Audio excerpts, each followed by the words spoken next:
warahmatullahi wabarakatuh. Perkenalkan, nama saya Herlina Aprilianti dari Program Studi Diploma 3 Kebidanan semester 5, mahasiswi Institut Medika Dr. Gigi Suherman. Di sini saya akan menjelaskan penanganan pada kasus preeklamsi dan eklamsi. Preeklamsi atau sering juga disebut toksemia adalah suatu kondisi yang bisa dialami oleh setiap wanita hamil. Penyakit ini ditandai dengan meningkatnya tekanan darah yang diikuti oleh peningkatan kadar protein dalam urin. Wanita hamil dengan preeklamsi juga akan mengalami pembengkakan pada kaki dan tangan. Umumnya preeklamsi muncul pada pertengahan umur kehamilan. Meskipun pada beberapa kasus ada yang ditemukan pada awal masa kehamilan. Preeklamsi dalam kehamilan adalah apabila dijumpai tekanan darah 160/90 mm Hg setelah kehamilan 20 minggu, akhir trimester kedua sampai trimester ketiga atau bisa lebih awal terjadi. Preeklamsi adalah salah satu kasus gangguan kehamilan yang bisa menjadi penyebab kematian ibu. Kelainan ini terjadi selama masa kehamilan, persalinan, dan masa nifas yang akan berdampak pada ibu dan bayi. Sedangkan definisi dari eklamsi merupakan salah satu penyebab utama kematian ibu di semua negara. Eklamsi merupakan kondisi lanjutan dari preeklamsi yang tidak teratasi dengan baik. Selain mengalami gejala preeklamsi, pada wanita yang terkena eklamsi juga sering mengalami kejang-kejang. Eklamsi dapat menyebabkan koma atau bahkan kematian baik sebelum, saat, atau setelah melahirkan. Klasifikasi preeklamsi dan eklamsi. Preeklamsi dibagi menjadi dua golongan, yaitu yang pertama, preeklamsi ringan bila disertai keadaan tekanan darah 140/90 mm Hg atau lebih yang diukur pada posisi berbaring, terlentang, atau kenaikan diastolik 15 mm Hg atau lebih, atau kenaikan sistolik 30 mm Hg atau lebih. Edema umum kaki, jari tangan, dan muka, atau kenaikan berat badan 1 kilo atau lebih per minggu.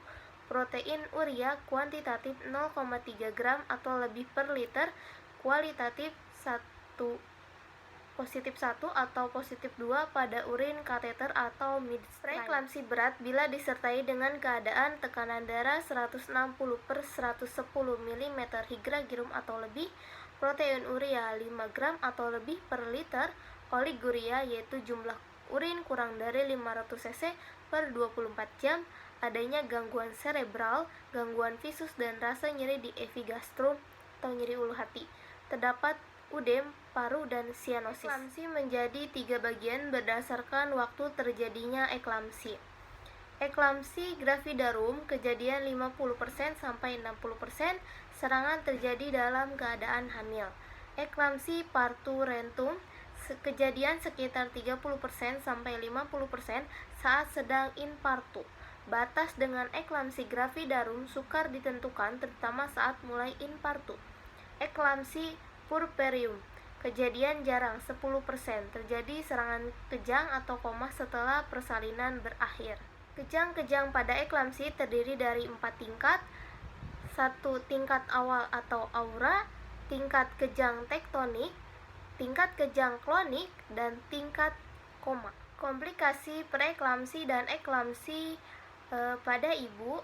Eklamsi, solusio plasenta, perdarahan subkapsula hepar, kelainan pembekuan darah, HELLP, sindrom, hemolisis, elevated liver enzymes, dan low platelet count.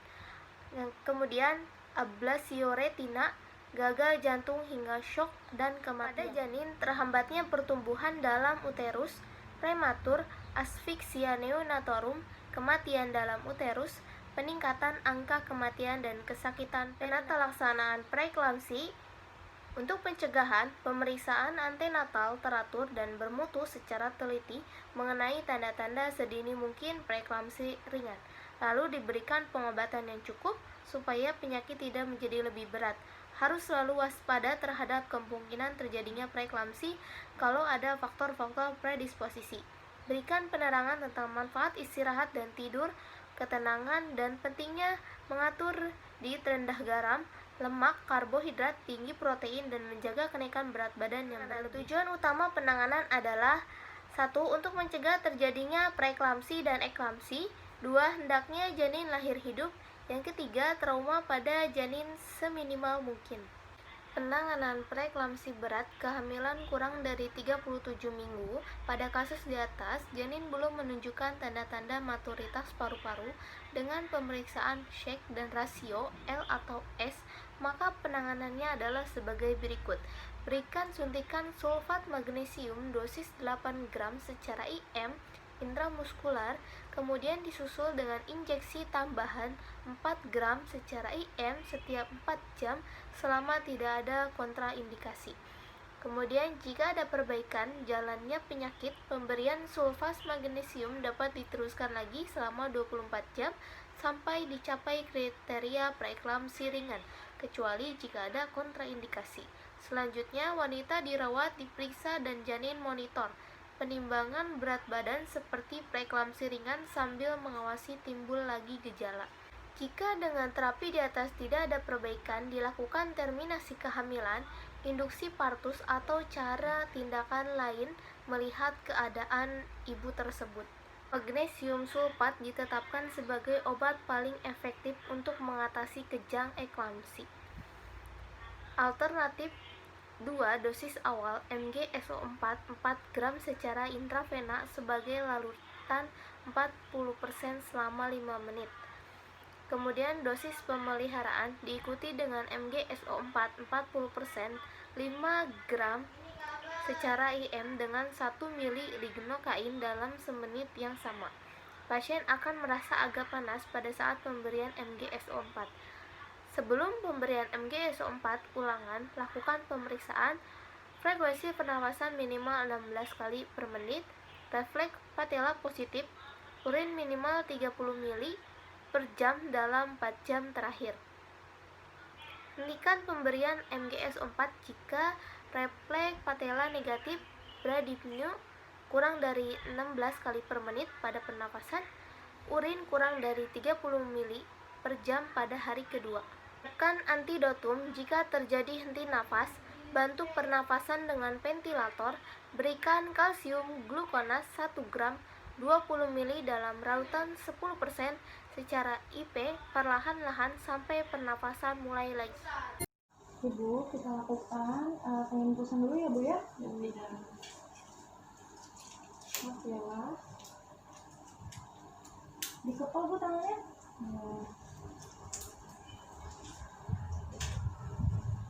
Sampai Bu ya. Nah Bu. Ya, Ibu silakan miring dulu, nggak apa-apa. Miring kanan kiri. Sini Bu, miring. Pembagiannya obatnya ya. Iya Bu.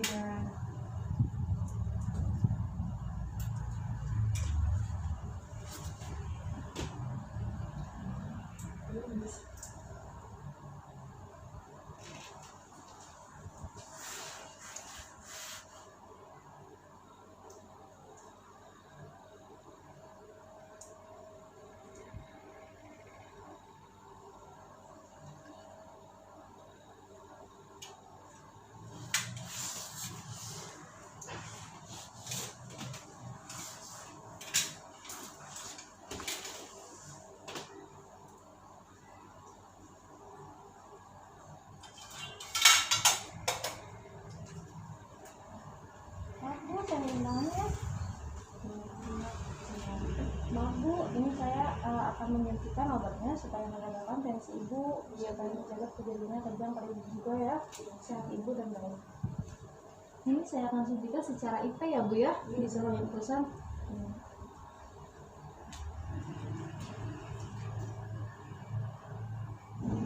Kenapa saya ini?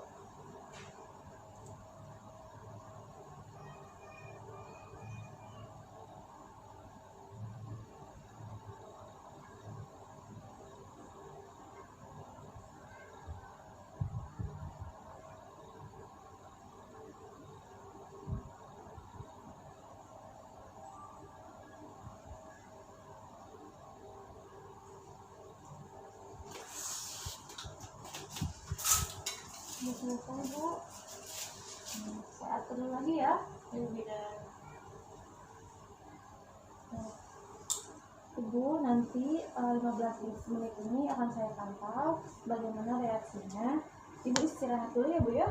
Iya, bidan. Iya, sudah. Miring kiri kanan dulu ya. Iya, bidan. Ya, tinggal dulu ya Bu. Iya, Bu. Hmm.